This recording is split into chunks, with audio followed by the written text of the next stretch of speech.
Hello and welcome back to Assetto Corsa. Thank you very much for joining me in this video, and today we're going to be continuing along with another mod review and sticking with Formula 1 cars and sticking with the VRC modding team. This is the Jordan 191, rated one of the most beautiful cars of all time in Formula 1. And it's not hard to see why. It is a very beautiful car that we have over here. But what we're going to be doing is, as usual, talking about the car, a bit about the history, going into the modding team, the modding specs, so on and so forth, and then finishing off with what it's like in Assetto Corsa and my final rating. Let's get this done nice and quickly. I don't have too much time today, and my voice is still playing up, as you may have noticed on other videos.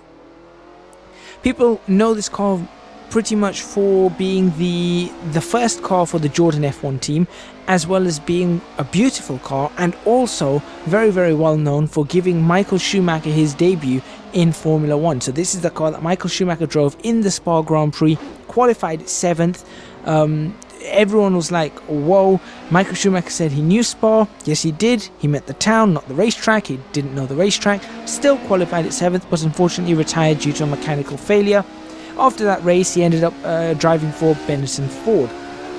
Now that's interesting, because if we go into the specs of this car had a Benetton Ford V8. Now this was in the era where you didn't have a certain type of engine, so not every car had a V10, not every car had a V12, not every car had a V8. Some of them were V10, some of them were V12s. I think the the McLarens were using, what were the McLarens using? I think the McLarens were using V10s at that point. I think, were Ferrari still using V12s? I think Ferrari was still using V12s, just about to go to V10s, and then Jordan came along with a V8 because the V8 was the cheaper option. So it had a Ford Cosworth HB4 75° V V8, mid-engine longitudinally mounted, as you get on all Formula 1 cars. It is a rear-wheel drive, so all the power went to a rear-wheel drive through a 6-speed Jordan gearbox, or was it Jordan Hewland gearbox? And that's a manual gearbox. So we had a clutch as well, so you're going to see that I'm using the clutch in this video. And all that, like I said, all that went to the rear-wheel drive, so it was a rear-wheel drive car. 3.5 litre engine, which isn't too bad, 4 valves per cylinder as you'd get, produced 670 brake horsepower at 13,200 RPM. Still revs higher than Formula 1 cars nowadays. I think they still don't get to 13,200 RPM. So 670 horsepower is pretty good, especially considering the car only weighs 505 kilograms. So that's 1,110 pounds thereabouts, maybe a couple of pounds off that. So there you go. That's pretty much the basic specifications for this car. Of course, it had ventilated carbon fiber discs. This is where carbon fiber starts becoming prevalent in designing of the chassis, so designing of the bodywork and the cockpit. So it had a carbon fiber monocoque, double wishbones, pushrod, actuated coil spring over dampers, rack and pinion steering. Everything is just standard for the 1990s Formula 1. Now, it was really the design of the car that got to people, and people looked at it and thought, wow, that's a fancy designed car. But really, it was also the fact that it was Eddie Jordan. We're talking about someone who went into management in the 1970s, or in the late 1970s, after being a pretty decent racing driver, and then he was working in lower formulae, having built his way up. And you know, there were drivers that worked for him that we all know. They're drivers that we know names of, like for example, Jean Lacy, Eddie Irvine. I think Eddie Irvine, did he drive one of these cars? He might have driven one of these cars as well. Jean Lacy, like I said, who else was there? I'm just thinking, who else? There would have been drivers for this team. Obviously, Michael Schumacher. Michael Schumacher was a big one. Rubens Barrichello drove for Jordan. Yes, I think Rubens Barrichello drove for Jordan as well. After this car, you had Martin Brundle drive for Jordan, Ralf Schumacher, Jarno Trulli, Giancarlo Fisichella, who's currently Ferrari's reserve driver and a good driver in his own right. They all drove for Jordan. Damon Hill, 1996 Formula 1 World Champion, he drove for Jordan at some point as well. So this car was the start of many great things, but also the continuation. Definitely also the continuation of many great things for Jordan. And this car in itself didn't win any races, but it did get 2 fourth places and the fastest lap at the Hungarian Grand Prix. That wasn't the 4th place at the Hungarian Grand Prix. That was the fastest lap by, what was his name? Gerhard. Now I'm gonna forget his name, aren't I? I'm just trying to think. What was his name? No, it's not Gerhard. It's Bertrand Gahot or something. Bertrand Gachot or something like that. I'm not very good with pronouncing certain names. I have to hear them first pronounced before I can get them pronounced correctly. But I think they got a 4th place in the Canadian Grand Prix, and I think they also got a 5th place in the Canadian Grand Prix. So they did actually get points. Only what, 5 or 6 races into the season, and of course we had Michael Schumacher come along. He would have definitely got points, and then he moved away. And then they got was it Alex Zanardi came in because of something that happened with the law with Bertrand, and he got a fine and a jail sentence or something like that. But anyway, so he came along and they worked forward and they pushed it, and this car finished 5th in the Constructors' Championship, which for a brand new team, that's pretty impressive. So they really did well. However, after that they lost the deal with Ford and they had to go to Yamaha engines, which were absolutely terrible. So it took them a while to recover back to these sorts of heights, and Jordan did do well because they continued on until 2005, and then they sold to someone else, who then sold to Spyco, who then sold to Force India, and they're still continuing nowadays as Sahara Force India. So there you go, there's some information about this car. It raced in 16 races, as I said, and we've got I think that's pretty much all the information we need. About the mod comes in off-race department. You can get it for less than 100 meg, and then when you extract it, this is a large file again, but only 300 meg goes into Assetto Corsa.